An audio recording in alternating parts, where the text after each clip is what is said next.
మహాభారతంలో ఒక రాజుగారికి ఒక కుక్క శాపం ఇచ్చిందంట. విచిత్రంగా ఉంది కదా. అసలు ఆ రాజుగారు ఎవరు? ఆ కుక్క ఎక్కడి నుంచి వచ్చింది? అంతటి మహారాజు గారిని ఎందుకు శపించింది? ఈ వీడియోలో తెలుసుకుందాం. పాండవులలో 3వ వాడైన అర్జునుడికి సుభద్రాదేవికి పుట్టినవాడు అభిమన్యుడు.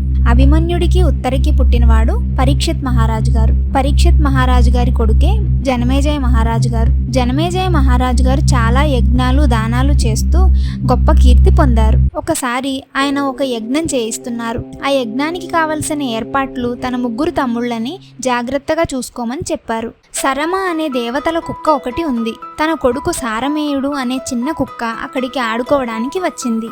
ఈ అన్నదమ్ములు ఆ చిన్న కుక్కను చూసి, అమ్మో ఇది యజ్ఞవాటికను పాడు చేస్తుందేమో అని భయపడి మొత్తం 3 కలిసి దాన్ని కర్రలతో కొట్టి తరిమేశారు. అసలు ఇది కరెక్టేనా? మీరైతే ఆ కుక్కను ఏం చేస్తారో కమెంట్ చేయండి. ఆ కుక్క ఏడుస్తూ తన తల్లి దగ్గరికి వెళ్ళి జరిగిందంతా చెప్తుంది. అప్పుడు వాళ్ళ అమ్మకి చాలా కోపం వస్తుంది. పిల్లల్ని కొడితే ఎవరికైనా కోపం వస్తుంది కదా.